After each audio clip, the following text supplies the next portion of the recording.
I remember the first time a feminist stuck her finger in my face and told me I was privileged, and I'm like, I was on parole at the time, and I'm like, I'm not even allowed to leave the fucking city limits without a parole officer's signature. What the fuck you talking about? Then she got in her BMW that her fucking dad bought her, and she used all this language that, she used all like hegemony and all that. Like, I'm like, what the fuck is that? I've never even graduated high school, bitch. What are you talking about, right? But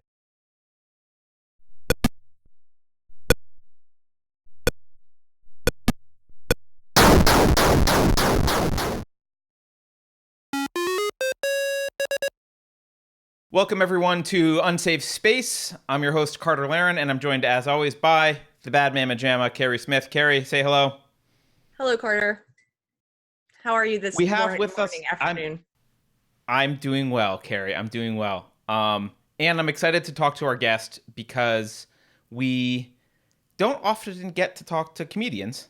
And actually, this comedian has an interesting background. So we have with us today Mark Hughes. Mark is a stand-up comedian, podcaster, author, storyteller, and ferret dad, which is very important, based out of Toronto, Canada. He hosts a podcast called Pulling the Trigger, on which he interviews interesting, unusual, and controversial people. Mark is currently working on a memoir of his life as an armed robber and heroin addict. He's been clean for 13 years. I'll put links to his website, his Instagram, which is Mark Hughes Comic, Facebook, Patreon, Mark Hughes Comic. I'll put links to all of those in the show notes below. But Mark, welcome to Unsafe Space. Thanks for coming. well, hello. So, I mean, we have the elephant in the room. What's up with the armed robbery and heroin? You have a really interesting past. I love interesting pasts. But didn't you do that How when did you were become 13? a comic? You actually look like a guy I would have robbed back in the day. Probably. No, Yeah, that's okay. Yeah, I'd have been giving you my wallet. Yeah. Now you're the type of person who would hold me back in life. That's okay though. See how the circle of life stuff. It's all good. This is my way of asking this question. I used to work in comedy. I've been a little bit out of it for a couple years, but you're lucky. But comedy has changed a lot. That's kind of part of the reason I left was because people got so PC and so afraid to say certain things. Where did you come from? I'm from Vancouver, BC, Canada, West Coast city. Do people down in the States, if I say Vancouver, do you know what I'm talking about? We do. So I came from Vancouver, Canada. I got out of prison in 2007, and I started doing comedy in 2013. And you're a comic for which there are no taboos. I guess so. Correct? I hate, some of that shit's good for marketing. I'm not going to deny it. I hate fucking being labeled dark and dirty, edgy, politically incorrect. Because I'm just joking about what I think is funny. What do you mean taboos? I thought it's comedy. I thought you just fucking laugh at, like, when people go, what, like, where did the jokes that you have, like, where are they inspired from? I don't know. I'm just joking. When I'm on stage, I'm just telling jokes like I would to my buddies if we were hanging out. That's it. Because that's what I find funny. So why would I tell jokes that I don't find funny? Why would I? Yeah. So you don't abide by this whole, you must make sure you're punching up with your comedy. Don't punch down. Fuck off. Fuck. That's fucking bullshit. Punch up, punch down. Colin Quinn said the only people who use terms like that aren't funny themselves. So fucking no, that's totally true. But I'm wondering if you have to be removed from society for a period of time so that you don't get infected by the social justice culture before you become a comic to actually be funny. Like, maybe this is an advantage for you. You didn't get indoctrinated by weird social justice warriors during your rise comedically. Yeah, probably. I'd never heard any of this shit when I got out of prison. I remember the first time a feminist stuck her finger in my face and told me I was privileged, and I'm like, I was on parole at the time. And I'm like, I'm not even allowed to leave the fucking city limits without a parole officer's signature. What the fuck you talking about?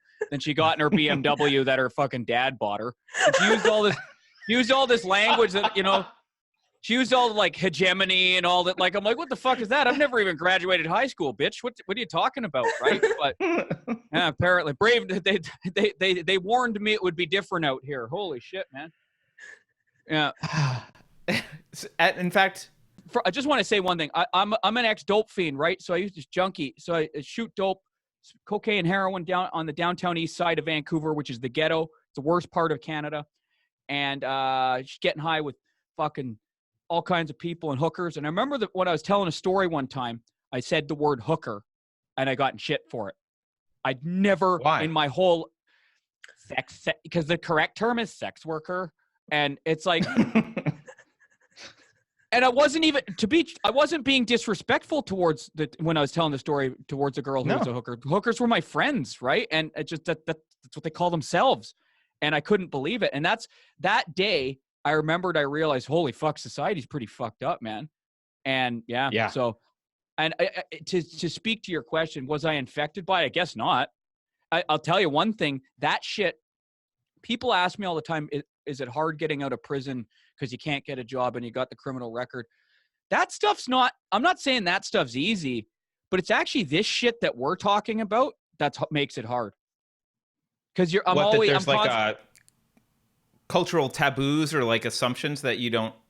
Man, I didn't grow up in that. I don't have a fucking liberal arts degree. I'm not middle class. I don't speak that language. It's all big words and stuff. And it seemed like these days, because of this kind of Marxist fucking postmodernist shit, I'm heralded. I'd be better off robbing people than I would be misgendering people. Oh yeah. Because if I'm robbing people, I'm redistributing wealth or some shit or whatever they say, right? Then they would put you in a marginalized group. Then it would be like, oh, poor Mark. He's that is so funny to hear it put that way. Do you have any pushback in the comedy world? Like, are there certain the only problems I've ever had doing comedy, except for a few, like maybe 5, other than 5 times, has been with comics. Other than those 5 times I've had problems with audience. Any other pushback I've ever had, any other problem I've ever had has been with comedians. With fellow comics, yeah. Fellow comics. They're part of the religion. It's like a religion, and they're in it, and you're not. I would imagine you would really piss those people off. I do. Okay, let me give you this about that. Okay, so you said you used to work in comedy. I used to manage comedians, yeah. Like full up manage. Like, what does a manager for a comedian look like? What would you do? Well, everyone's different. We were personal managers, so I did comedians. My partner did musicians. We were a very small company, but we basically were like if they were a brand, we're like the CEO of the brand. So we brought on all other team members. We brought on an agent. We brought on a publicist. We helped book tours. We helped plan the year. Like, you want to pitch a TV show and you want to do a stand-up comedy tour? Here's how we're going to make it work. Oh, okay. Did you make any money, if you don't mind me asking? I did actually. I finally made some money, but it was there were years where I didn't, and then there were years where I made a lot of money. Right. So, cool. Okay, so in Canada, we don't have anything like that. There's no formal industry in Canada. So basically, the way comedy works in Canada, except for a few festivals, and we have a national, a government-funded television network called CBC, Canadian Broadcasting Corporation. Yep. That's about as close as TV you can get in Canada for comedy, if you can get a spot on a CBC show, right? Now, Canada's a very socialist-leaning country.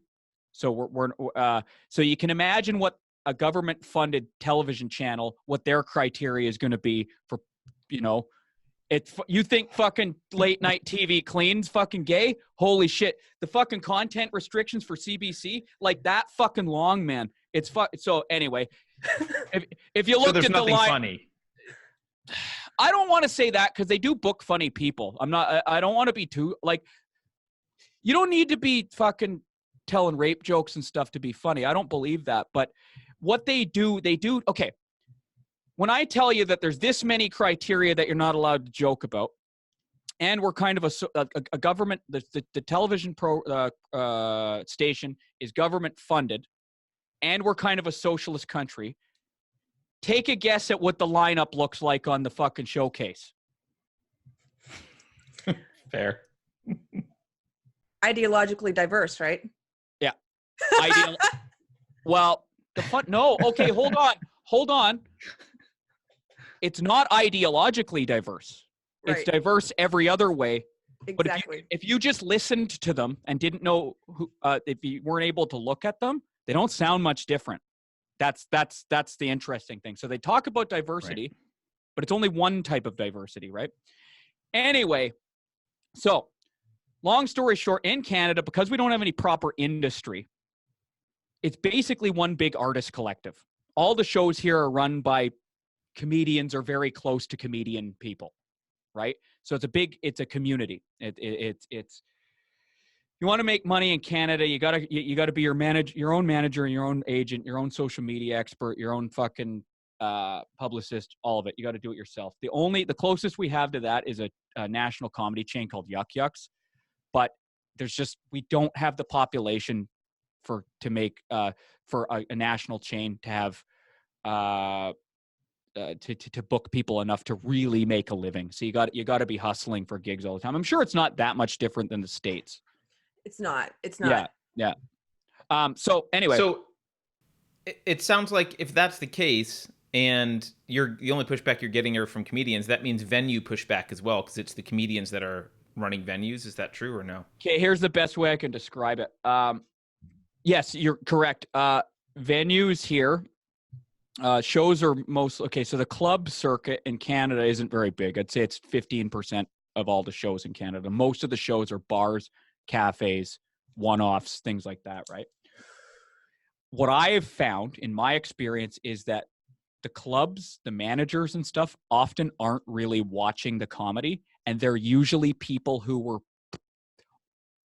sort of around comedians before they became the person in charge of the booking. That there are exceptions. I'm speaking in generalities, but for the sake of conversation, this is pretty much how it works. They ask the other comedians who they're friends with, hey, who's good right now? And that's who ends up getting booked. Yes. I see. So if you're, I'm not going to paint myself into a corner as a victim or anything like that, but I get along with most comics, but they call me a risk is what I get told very often. Totally. Right? So because I'm a risk, and also because I'm clean and sober, I don't hang out with the comics that much because, they like getting high and stuff. I don't. It's just not part of my life, right? I really do treat comedy like a job. I go in, I do my set. I'm polite to everyone, as civil as best I can, but then I leave. Keri, you know this probably from comedy. A lot of gigs are half-ass booked, or a lot of stuff is worked on after the show at the party or at the bar, right? Oh, totally. Like with anything, it's about relationships and hanging out. Yeah. Not my thing. I have never been my thing. I'm a loner. It's just how I am, right? So because those two factors put together make it, I'm not going to say impossible or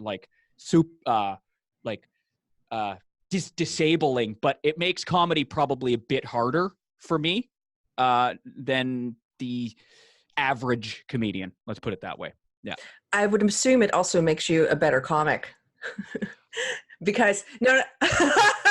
I don't speak to the quality or I work hard at it. I very rarely hard bomb meaning like no one laughed and it's really awkward for 5 to 10 minutes. I very rarely do that. So. And I just say that from working with people who, once they have gotten big, then some people tend to rest on their laurels. It's just easy. There's an audience who's coming to adore them, like a famous musician, and then the comedy kind of suffers because they're not working for it. And you not only are at a place where you're working for it as up and coming comic or whatever, but you're also having to fight to even get stage time, I'm sure. Well, people say I'll give you it's perfect example is people say to me, oh my God, being a comic, that must be so fun, especially hanging out with all the other comedians, just laughing and joking all the time. And I'm like, fuck, you're funnier than half the fucking comics I have to hang out with. That's a funny joke you just said right there. Jesus Christ, man. So comedy's hard at the best of times, even in ideal circumstances. Under ideal circumstances, comedy's hard. You got to go up on stage and make strangers laugh. It's hard, right? You're facing one of the most innate natural fears: public speaking, public humiliation. That's hard, right? Comedy, if you want to get good at comedy, you have to sacrifice your entire life. You have to basically decide, okay, I don't want a normal life. now, meaning white picket fence, 9-to-5 job, da-da-da-da-da. Because I have to go out and perform as often as possible. So me in Toronto, I'm up on stage 10, 15 times a week. Most of those aren't paid mostly. That's just the open mics to hone the craft to get better at the joke. Not complaining. That's just the way it is. I'm fine with that. You have to deal with hecklers. You have to deal with threats. You have to deal with people wanting to fight you. You have to deal with people throwing things at you. You have to deal with bad reviews. You have to deal with et cetera, et cetera, et cetera. And most of the time, you're not making a hell of a lot of money doing this for the first 10 years, right? Problem is, these days especially, I've heard from the old timers that it's kind of always been like this, but these days it's even worse because of social media and the sort of liberal indoctrination. Now, my biggest enemies are the fucking comedians as well, who I'm on the same show with. Yeah. You know, they're not like okay, comedy. When you're a comedian, you're it's not a team sport, right? I'm up on stage. I live or die by my jokes. It's me against the audience, right? That's fine. The comics aren't really co-workers. They're not exactly competition, but they're not exactly colleagues either. But in this environment, I've found often they're really, really not colleagues. Often. So what I've had to do is find some. You can always find a few cool people that. Again, I'm not much of a hang guy, but at least comrades. You know that that tends to be how you survive psychologically. Yeah. There's you mentioned that a lot of people just assume comedians are kind of sitting around telling jokes with each other all the time and hilarious off hours, when they're not on stage. There's also another view of comedians that actually a lot of them are very dysfunctional in their private lives and have a lot of psychological issues. Is that true? Correct. In my experience as well. Yeah, I'd say most comics suffer from some form of depression and or anxiety and or mild substance abuse. Why is that? It's the nature of the the personality type that's drawn to comedy. They want approval. In order to be funny, in order to say funny things, you have to be kind of an oddball and see things from a different perspective to begin with. So you'd have to add, just from a purely pop psychology, armchair psychology perspective, how does someone get to the place where they're able to see things differently? Right. I would say that a lot of the people who get into comedy now are not so much, not a lot of, not all, but a lot of are doing it because they were exposed to it on social media, Netflix, YouTube, and stuff like that. And there's not much of a buy-in for comedy. You don't have to learn an instrument. You don't have to go to school for it. You just show up at an open mic, tell some jokes, and you can call yourself a comedian, really, right? And I think a lot of people are doing it now. A buddy of mine said one time, these are people who should have been in like theater or improv, but they're doing stand-up instead. And then there's this other kind of subclass of people who are in comedy who should have been bloggers, but now they're comedians. Oh yes, there's a lot of those. A lot of the SJW ones should have been bloggers. They think all the fucking jokes have to have a social message contained in it, right? And it's like, and it's like it's truth to power. Fuck off. Fuck, just laugh. Dick jokes are funny. Who cares? I don't need to. Comedy was born. Okay, some people say, well, they're the jester and they were the only ones who were allowed to speak against the king. Okay, yeah, fine. But it's also most people, the overwhelming majority, the silent mass, the regular people, the people who exist in the so-called flyover states, not LA, not New York, most of them just go to comedy on a Friday or Saturday night because they want to unwind after a work week. That's it. They don't want to have to, they're not looking to be educated or some half-ass bullshit TED Talk disguised as a comedy show. You know what I mean? So I was in SJW for 20 years. And I got into comedy. You fucking cuck. I know. Well, look, listen. Is that soy you're drinking there? I've seen the error of my ways. But no, I got into it so I could push my ideology. That's exactly what I did. Right. I wasn't in comedy because I cared about, I wasn't a person who grew up saying I want to work in entertainment. I was a person who saw a method of pushing my belief system with comedians, for the most part, comedians who shared my ideology. And so we were doing exactly what you're saying. Like, if we were infecting the comedy world, and now I feel like it's become overrun with it. It's, yeah, I'd say it's what I observe is that it's industry has adopted it too. So the things, Yes. the outlets with money, that's kind of their standard now, because it's marketing. They're playing to what's popular. Yes. I would still argue that if you went to 100 different comedy shows, just random, just pick them, the mean average of audience there, the demographic is not identitarian, is not extreme right, extreme left leaning. They're just kind of average people who want to laugh. To give it a number, just for the sake of conversation, I'd say 70 to 85% are still just regular people who don't give a fuck what the joke is really about. Just please make it funny. They don't want to be educated. Hey man, if you can make a joke that's funny and educational, all the power to you. I joke about anything you want. But I remember I was having a conversation with someone, and they said one of the problems with these jokes or comedians or acts that have this political message contained in them is they start with the political message and then reverse engineer the joke, right? Yeah. And they go, well, that's what George Carlin used to do. No, George Carlin was just naturally like that. He was unique at the time. Not a lot of comics were doing that. Political observations at the time, not a lot of them were doing that. Because actually he was discouraged from doing that because it was considered like, oh man, no one wants to be educated at a comedy show. But also he was different because well, he was really funny too. Yeah, he was really funny, and I think comedy for him was still the primary focus.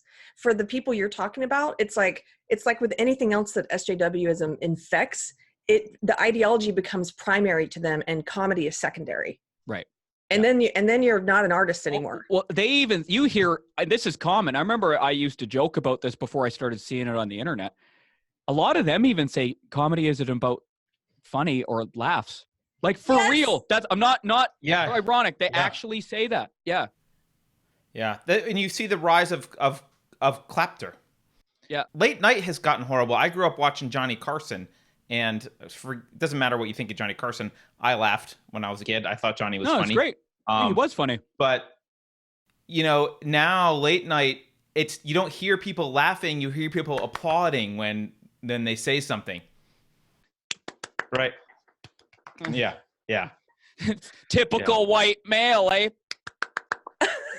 Right. Jesus Christ. Yeah, I am a typical white male. That's right. No. What are the taboo subjects that get you in trouble? I mean, I know taboo subjects is a weird thing, but you said you get fellow comedians view you as a risk, right? Or toxic in some way. Like, what are the risky aspects of what you talk about? Rape, sexual abuse, race, trans issues, homo issues, immigration, whatever. Just the fact that you said everything. Issues. Yeah. What's another one? What's another one I got in trouble for? Just gross shit sometimes. Like, I have a joke about a colostomy bag. I've gotten in shit for that one a lot. Nice. Just the usual subjects you're not allowed that you get in trouble for. Oh, sorry. I keep on saying it like it's matter of fact or self-evident. The subjects these days that you would suspect are sacred and sacrosanct tends to be where I go. Some people say you do it to offend people on purpose. No, absolutely not. I love the craft of comedy. I like making people laugh. I like laughing. It actually, Scout's honor, God's honest truth, bugs me when people get offended because I feel like it was a bit of a failure. Yep. Right. Yep. So I wonder if you would agree with this, the sacred cow. So even there, they say the whole punching out, punching down thing. I think they have their directions confused anyway, because when you're talking about these so-called taboo subjects, you are quote unquote punching up because you're making fun of, you're taking some jabs at the sacred cows. Well, let's examine this for a second. Okay. So leftism, whatever, progressivism, liberalism, whatever you want to call it, Democrats down in your country. Okay. So they claim all these checkpoints are marginalized groups, right? So trans, black, gay, right? Muslim. Women. Okay. Women. Unless you're a white woman. Your time's up too. Okay. So these groups are apparently marginalized, right? If we examine pop culture and media, who defends and is promoting these cultures? I'm not saying that these cultures or these groups shouldn't be promoted or whatever, because but like they should or should, I don't know. But okay, Hollywood promotes and protects these groups. Academia promotes and protects these groups. Democrats, huge political party, promotes and protects these groups. The media, journalism, promotes and protects, mainstream media promotes and protects these groups. In Canada, our Pride Parade in Toronto, the biggest Pride Parade, one of the biggest Pride Parades in North America, banks fucking support it. You have all the estates supporting these so-called protected groups. That's the same in San Francisco. Banks support the Pride Parade in San Francisco. There you go. Yeah. I'm not even going to say, because I'm not a smarty pants, but these groups have problems, sure, right? But when it is all of the establishment protecting them, that's no longer a subject that is like a homeless person, or it's no longer a weak subject. They are protected by the elite. Yes. What do you mean punch down? With jokes, with words. It's not like we're going out there fucking with guns and shooting all these people. And also a lot of the time the jokes that like bad, edgy, politically incorrect comics what they're doing is they're poking fun at the protected fucking subjects because they're so protected. Yes, exactly. Right. That's what it is. So that technically, like you said, Keri, that's punching up. We're not living in the 80s or 90s anymore. I think it's a different time. The sacred cows are different now. Okay, who actually do you guys know any real actual homophobic people? Like fucking queers, let's go beat them up? No. Yeah. No. I know dudes who kind of don't like gay guys, but it's more like it's kind of weird. I don't really want to like the guy touching me or anything. And then I'm like, what do you like wish him any harm or anything? No, I don't care. Most people I don't think give a shit. Yeah. Right. It's just don't bother me with it. Just I don't care. Right. Even trans, trans, that's the ultimate sacred cow up here in Canada. Is it like that down in the States? Has it superseded race? They can't decide trans or Muslim. There's a little competition happening. Okay, so up here it's trans. Okay, let's face it. This trans stuff, it's relatively new. I mean, it's been going on a long time, but the amount of airwaves it gets, the amount of screen time, the amount of airplay it gets, it's fucking a lot, right? So, and interestingly enough, it's actually a small percentage of the population. That's a different discussion, though. So most of us are going to say, it's a bit fucking weird, right? But most people don't really give, if you see a dude in a dress who even got surgery to look more like a woman, who got a dick cut off and all that kind of stuff, I think most people go, okay. But as long as the person isn't a fucking batshit maniac or dangerous or trying to access women's only things, different discussion, I don't think anyone really cares. No. I don't think so either. And I just, I remember in the mid 90s, I had my first job, and there was a woman there named, I think her name was Rachel. I don't remember. But she was trans, and I had never even heard of trans. I'd never met a trans person, but she had like an Adam's apple and like really big hands. And this was an engineering company, so it was mostly guys. And the worst thing that happened was people would be like, yeah, that's Rachel. Rachel, she's a man. She's secretly, like, there was like a little bit of whispering, and then you got to work with Rachel. And after a couple meetings, it was just like, oh yeah, that's Rachel. And you got used to it. And you're over it. It was weird at first because you weren't used to it. And then you got over it. And no one ever said Rachel shouldn't have rights, or let's go beat on Rachel or fire Rachel or screw her career over. It was just like, oh, this is odd. Now I'm over it. as a society, we have progressed since the 60s and 70s and 80s. We have. That's no, Absolutely. it can be empirically shown. Data supports it, right? I have a friend who used to work in a queer journalism outlet called Daily Extra. So it's a queer newspaper, right? And so I talk to him about gay issues all the time, LGBT issues all the time, and he says he's sort of been disillusioned with the LGBT movement as of late, and he doesn't really support it as much anymore. A lot of people are, I think. Yeah. And what he says the biggest difference between the trans movement and the gay rights movement of like the 60s and 70s and stuff like that is the gay rights movement was a lot they were demanding basic rights immediately, fair. Yep. And they were also not demanding that society change. How do I put it? I'm trying to remember how he said it. He says the biggest difference is the trans movement is not kind of negotiating. It's more just, you better do that or you're a bigot. And if you don't know what non-binary means, that must mean you're a member of the KKK. Yes. Right. And it's like, what the fuck? Right. Like maybe you got to give society a second to catch up a little bit here. It's happening. And this is social media and the internet that's helped this or hindered it. It's happening so fast. That's the thing. So I'll give you an example. I know someone who hired a trans man, born woman, transitioned into male. And the person when they got to work was telling everyone they're trans. No one really gave a fuck except like, why the fuck is why is that thing the only thing the guy has to talk about? Like that's on and on. It was like a religious fanatic, right? Turns out the guy was also fucking bad at his job. So the owner didn't know that he was trans. So one of the manager or assistant manager said, hey, we got to fire what's his face. But just so you know, he's trans. And the owner went, fuck, man.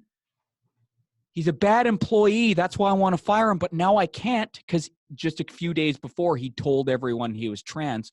So then it's going to look bad if he fires him. So an employer is now held hostage to keep a fucking shitty employee on staff. It's costing him money and maybe even reputation because of this ideology.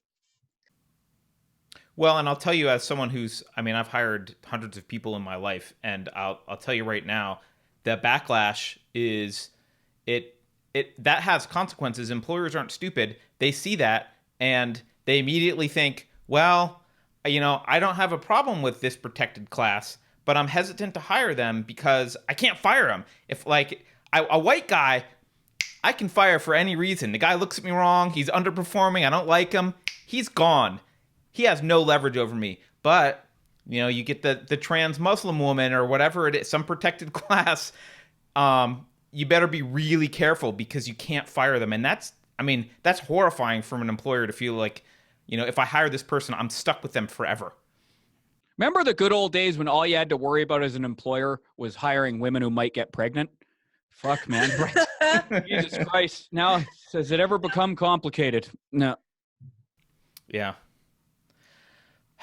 It reminds me of, I think in France, it's very difficult to hire people, or to fire people. I mean, once you've hired them, it's very difficult to fire them generally.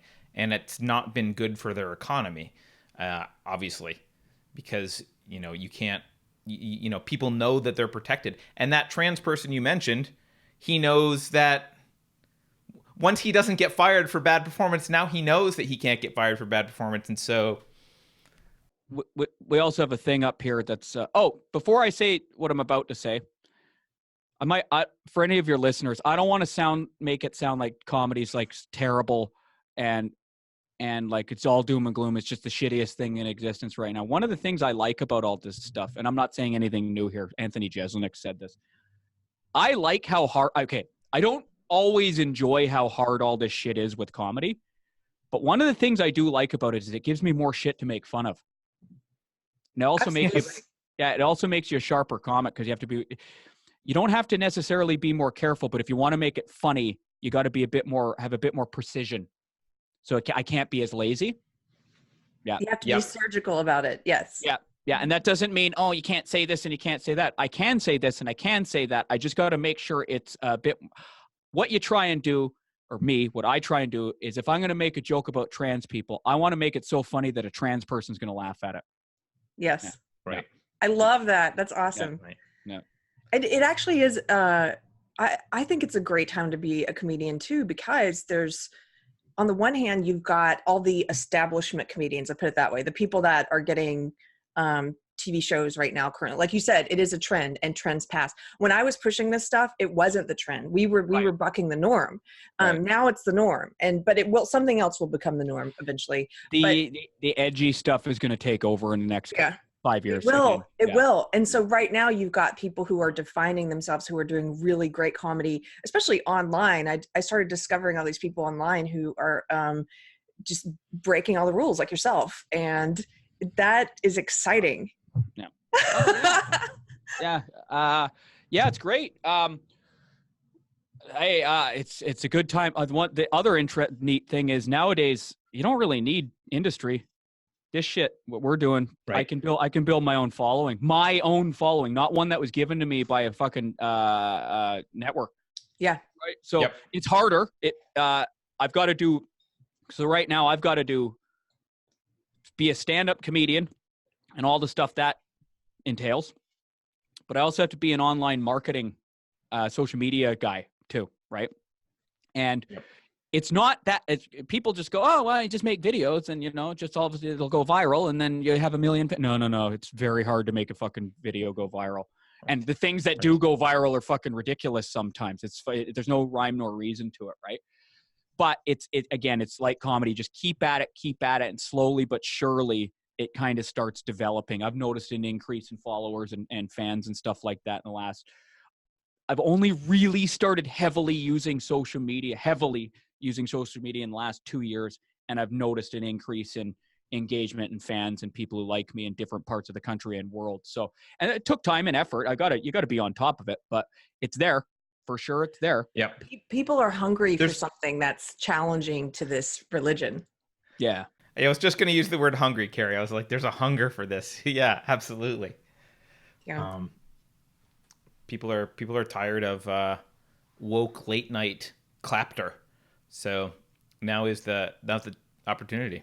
Absolutely. But there's another segment of the population, which I'd argue is even bigger, isn't even aware of the woke clapter stuff, because they're dialed into YouTube and shit like that. And they don't see the woke clapter. Then they'll come to a woke clapter comedy show, which is like if you go to an urban center, that's like 75% of them. And they'll be like, what the fuck is this, man? Right. Or they'll see me get in trouble for a joke and they're like, why are you getting in trouble? That was funny. And I'm like, oh fuck, man, you got to listen to my podcast. I'm trying to educate the masses here. Jesus Christ. Like regular people aren't even aware of all this stuff. That's like, people forget that average person doesn't know all this shit. Right? I think they're starting to come into contact with it though, in different ways. If they have kids, it's starting because their kids are now getting indoctrinated in the public schools. So I have a question for you. Go. So Carter and I talk a lot about my old ideology and the different places it's infected. So like academia, public education, big social media companies, the media, etc. Is prison the last frontier? Hopefully. Fuck. It's gonna be a hard sell in there, man. I mean, it wasn't in there when I was there. The groups of people going into prison, the demographic, they're probably not going to be woke. Probably not. Doesn't mean they're unwoke necessarily, but whatever that means. But it's not that. It's the working class pretty much, or even poor class. They got, when you're a criminal and a drug addict and stuff like that. There's one exception. I'll get to that in a second. But you got bigger fish to fry than wondering like if you should use the correct pronoun with someone, right? Like I gotta get a fix, man. I don't give a fuck what your pronoun is, and anyone in my life probably doesn't give a fuck what their pronoun is either, right? I mean, you can use whatever pronoun with me as long as you're willing to pay $150 an hour. You know what I mean? So, yeah. There is one exception though. So in addiction, mental health and addiction services in Canada, I think it's like this in the States too, but I'll speak to Canada. It's a lot of identitarians who've taken over these organizations. So and in Canada, the model for treating addiction, the large model, generally the mainstream model is what's called harm reduction. Vancouver was ground zero for the North America's first safe injection site. Have you guys heard it? Do you know what those are? No. When I'm speaking about No, like where you're allowed to go shoot up heroin or whatever when it's legal. Yeah. And they give you needles, right? Yeah. And they revive you if you overdose. That's the main thing. It's to help revive you if you overdose. That was the major part of it. In theory, they're supposed to funnel you into things like rehab and treatment and stuff like that, but that's not really how it works. So without going on a big, long tangent about all of it, because I got to save something for the people to tune into and listen to my podcast about. But basically, to speak crudely, social justice warriors run addiction and mental health now, right? And so what's happened is they've mollycoddled the addicts that they deal with, the people who use the drugs, and they've indoctrinated them. And are you guys familiar with the term soft bigotry of low expectations? Yes, very. Okay, so these are all pet victims, the drug addicts and stuff like that, right? And a lot of these workers tell them, no matter what you do, it's not your fault because you're a victim because of colonialism and the patriarchy. Oh, neat. So I can go rob people and it's the victim, and it's the person who I'm robbing's fault that I'm robbing them? Yes. I'm on board with that idea. Where were they when I was robbing jewelry stores, man? Yeah, that's what I meant earlier about. All I'd have to do is go to the Jewish ones, and then I'd be off the hook no matter what. Fuck. It was a Jewish jewelry store. They support Israel. There, done. That's the end of that. I'm exonerated. Yeah, that's you would definitely be in a marginalized group, and you would be a protected class if you were still robbing and doping. Yeah. That's the way it's viewed. And you're right, it is the bigotry of low expectations, and they keep people in a state of victimhood. It's not just the mentally ill and addicts and homeless. It's also anyone who's in these groups. I mean, as a woman, they want you to feel like a victim 24/7. You need them. Let me ask you a question. Where do you live? Texas. Texas? Do you feel when you leave your house, do you feel unsafe? No. Right. In your day-to-day life, do you have encounters that you can pretty well verifiably say were negative because of your sex or gender? Occasionally, when I lived in Los Angeles and New York at night, jogging. Right. I mean, very specific circumstances. Right. But I never felt like, well, I'm not going to go jogging. How about in like more workplace, stores, movie theaters, just shit? Did you ever feel like, oh shit, as a woman, they're treating me shitty because I'm a woman? Anything like that? Okay. In the workplace, thank you for, now you're interviewing me. I have a quick, occasionally, yes. Yeah. But here's the problem. It's hard to distinguish when it is about my gender and when it's not. And they tell you it's always about your gender. Right. And that's bullshit. It's not always. Most of the time it's not. But they convince you, and the same thing about race and the same thing about sexuality, they convince you that you're a victim. And so as an SJW, this belief system did me a disservice, because I would walk into a room with a bunch of frat boy network executives, and I would, and yes, they probably were looking down on me in some way, but it was worse because I went in with this mentality that they were. Right? Yeah. Does that answer? Sure. Kind of? Okay. Yeah. Yeah. It's a basic. Do you walk around feeling like things, I have to add, as a white man, do you walk around feeling like there are certain things that you are now, that are attributed to you, or people treat you differently because you're a white man? Day to day, no. Only when I'm around the ideologues, which is all comedy, so it's every day. It's more not necessarily like I'm being treated poorly because I'm a white man. It's more like, okay, so if I'm just walking around minding my own business, just doing normal things that aren't fucking steeped in identity politics, fuck, right? Let's say a discussion comes up about something, and I might even have a relationship with the discussion, with the subject of the discussion. That's where I feel like I'm going to have a problem. And when I say a problem, I don't just mean like they're going to go, hey, you're a white male, you can't talk about that. That's the beginning of it. They can actually start, it can grow to things now, especially if I make a post online, people fucking come after you and try and dox you and shit, right? Or go after your employer and stuff like that. And I would say in those instances, I'm probably, because of my skin and gender, probably more at risk than you are, Keri, right? Like they would see you, and let's just say you said something bad. They would probably give you let's say it's online. They would probably give you 10 to 15 messages before they started calling you a cunt and a racist and stuff like that. I get one. And even if I do apologize, which I try not to do, doesn't matter, right? Don't apologize to the mob. It makes it worse. Yep. Actually, I wanted to bring something up because I read this article the other day and I couldn't remember it, but I looked it up while you guys were talking. This is from the Telegraph, so it's in the UK. But 1 in 50 prisoners identifies as transgender. Amid concerns, inmates are attempting to secure prison perks. So there appears to be this trend now, at least in the UK, where I guess this is getting back to our prisons social justice, bastions of social justice ideology, or is it infiltrating? It seems like it is infiltrating, and if you're trans, you get special treatment in prison. So suddenly, there's prisoners saying like, "I'm trans." Okay. I'm gonna bit of foreshadowing for my podcast episode this week. Podcast guest of the episode I'm releasing this week is a female convict. Just got out within the last 18 months. And she, without giving away too much, because I want people to listen to the episode, is talking about how in Canada they're starting to put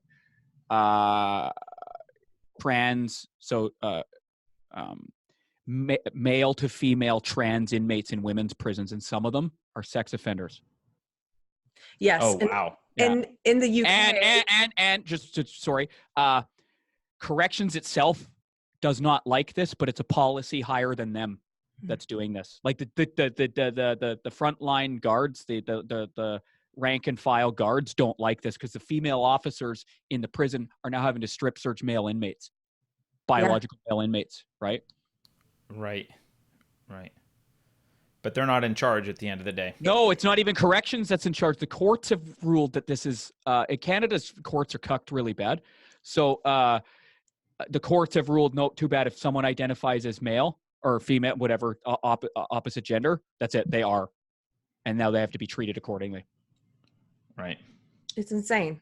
Yep. And in the UK, they're like you said, there's repeat sex offenders they're now being put in women's prisons. Yep. And raping prisoners. My guess, if I had to take a shot at this, I bet you in England it's the same. The prison administrators would rather not deal with this horse shit, but their hands are tied because of the government. Like the ministry in the UK, it's probably the Ministry of Corrections or Prisons, whatever it would be called. In the States, it's department. Some ministry. Yep.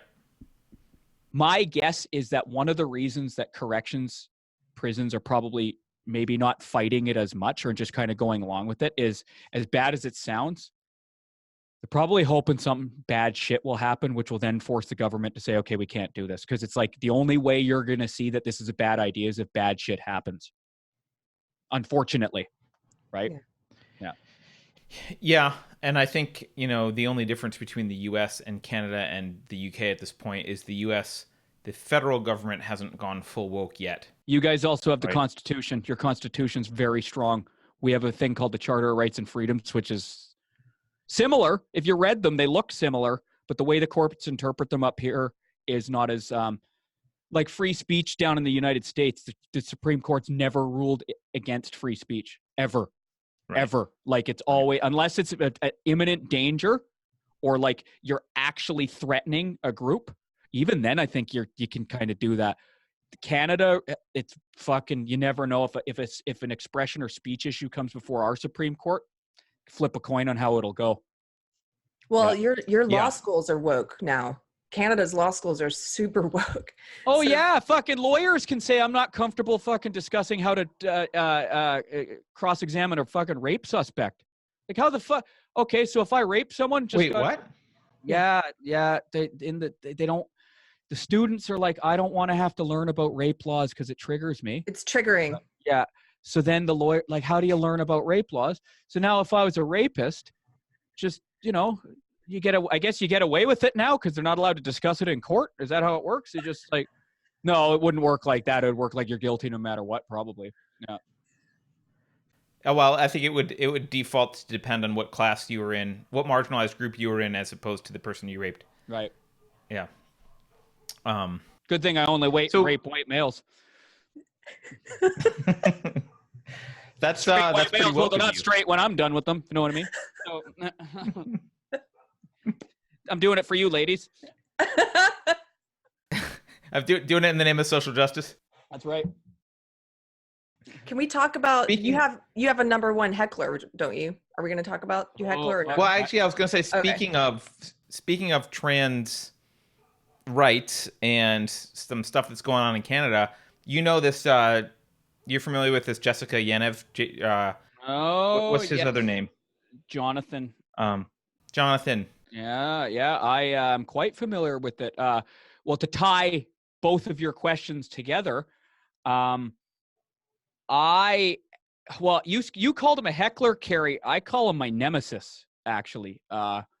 And he actually broke into my house and used my fucking podcasting and recording studio to occupy my podcast, pulling the trigger to interview Jessica Yaniv.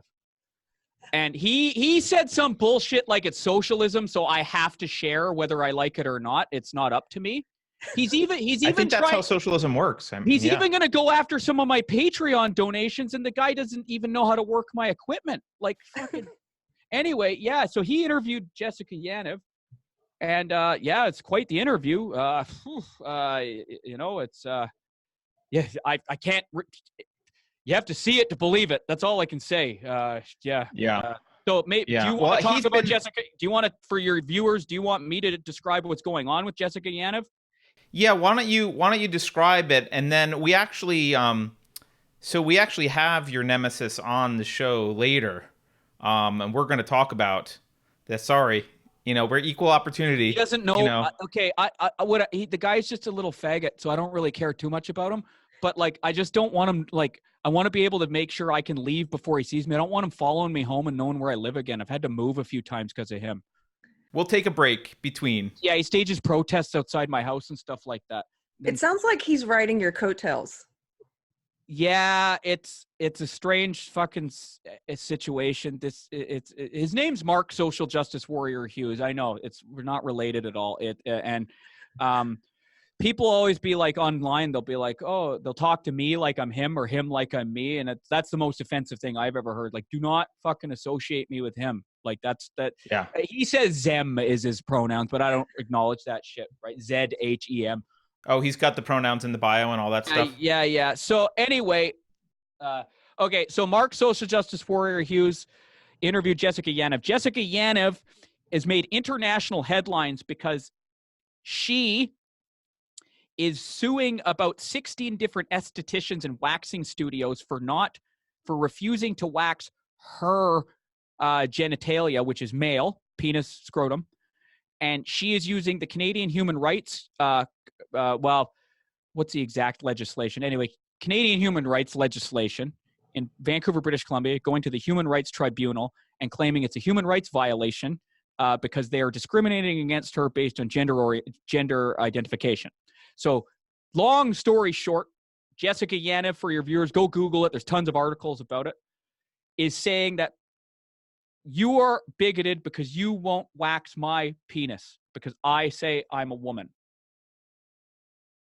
And this person has like, I think one of the people, some of these anestheticians are like people that, I mean, it shouldn't matter where they are and they should have a right to say no regardless. But some of these are actually like religious people working out of their house with children, and Jessica's saying, no, you have to let me come in and you have to wax my balls. Yep.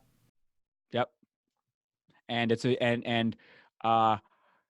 it is a human rights violation if a woman refuses to handle male genitalia. even if they say I'm not comfortable with it, even if they say it's against my religious beliefs, even if they say I'm not trained to do it. Or don't have even the equipment. It's a different kind of wax and stuff too, and like the whole thing's different. Yeah, and it illustrates the way our legal system here in Canada works, is that it can even get this far. Do you think? What do you think the outcome will be? Flip a coin, buddy. It's hard to say. Well, he's already settled with some of them. I think there's some of them are paying him. Here's what I'm going to say: the court of public opinion has definitely ruled against him. This is one where the LGBT community is fucking super silent on it. They're scared to speak on it, but not many people are defending him or her, whatever, them. You get the odd. Okay, so normally in these kind of fucking cases where it's a trans person is allegedly being victimized by a non-trans person, for every 100 to 500 people saying that's terrible that the trans person is being victimized, you're a bigot for victimizing them. You get one person saying the opposite. It's inverted in this case. It's inverted. In fact, even more than inverted. For every 1,000 people saying that's fucked up, that he's trying to make women wax his balls, you get one going, well, we all have to do things in our jobs that we don't like sometimes. You should grow up. Actually, fucking someone who works in the government, a very prominent trans government person in the NDP, New Democratic Party in British Columbia, which is the provincial political party in power in British Columbia, which is provincial state for American listeners, has said that exact. We all have to do things we don't like at our job sometimes. Grow up. Oh my gosh. Yeah. Here are your knee pads. Enjoy. Canada, baby. But at least we have free health care where you can then get your gender reassignment surgery paid for by the taxpayers. So, yes. Yes. I mean, I suspect this maybe isn't true because I've now seen more of Jonathan / Jessica talk, but part of me just has suspected that this person is actually trying to sabotage trans rights because it's so over the top that, the ratio that you're talking about is happening. And it's just like so many people are saying this is ridiculous. And it's just this clear case of craziness. But I don't think that's true. There's just part of me that suspects it. Because he's been so, he couldn't have given a better gift to transphobic people than himself. Like, and the other thing, we did a video on him too. It's not just that he's trying to force women to touch his junk, and it's also that he's having inappropriate conversations with underage girls. He wants to have. Claims that's not him. That was a sock account.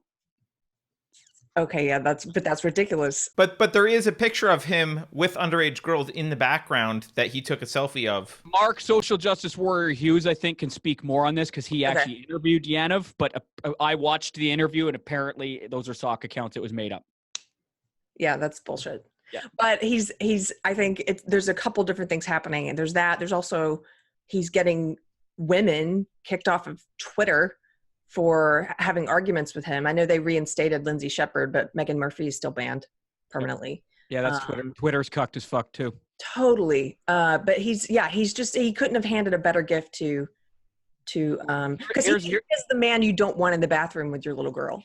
Exactly. And here's the thing. I think the people who are criticizing, most of the comments I see online and most of the people I talk to, they're not going, oh, fucking trannies. I knew it.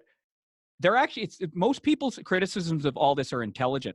They're saying they're not impugning transgender people, actually. They're saying this is the problem with these fucking laws and policies. Let's face it, no matter how weird you might think transgender people are or aren't, or how much you love them or hate them or whatever, most transgender people are not like this. I know that. They are not like this. This guy is not fucking representative of most transgender people. Most transgender people, they're struggling with something. We could argue what it is or what it isn't, what it should be, what it shouldn't be. All we want, they're just people who are struggling with this thing. They just want to live their lives.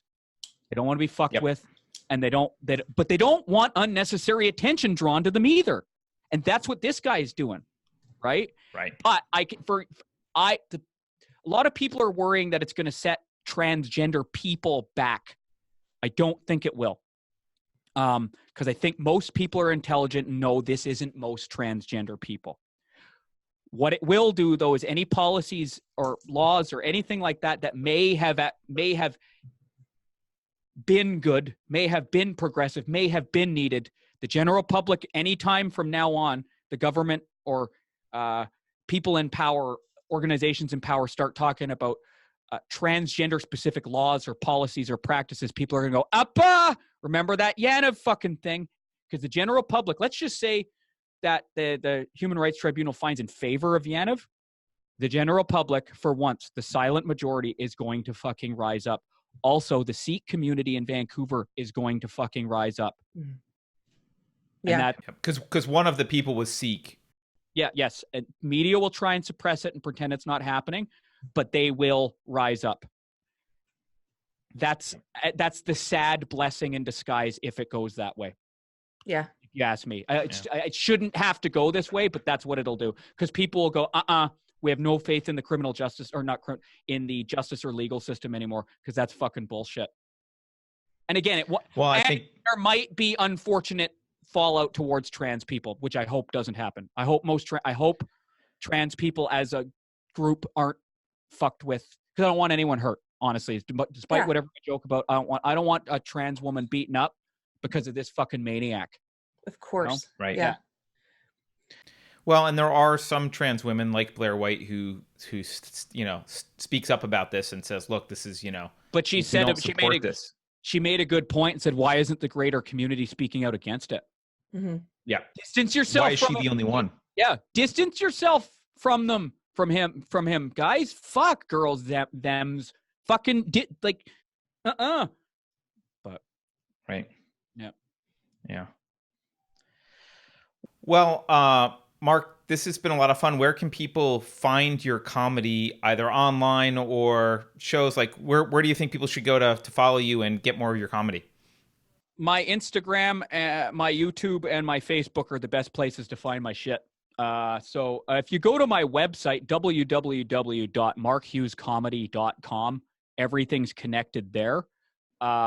If you want to find me on Facebook, Mark Hughes, I'm easy to find. I think I sent you links. So if you include them in the episode description, they can just click on them. Instagram @Mark Hughes Comic. I do post shit. I have a podcast, Pulling the Trigger. That's on my YouTube. It's YouTube for video, but it's also audio on all the major podcast platforms: Apple, Spotify, blah blah blah blah blah, Stitcher. I'm not hard to find. I'm easy to find. Mark Hughes Comedian. I'm easy to find. Cool. Yeah. Well, I really appreciate your time today. Thank you. I hate to rush you out, but we've got Mark SJW. I want a nice, safe space of time to fucking get the fuck out of here before he comes. We will give you that. Thank you very much. Thanks, man. Thank you, Mark.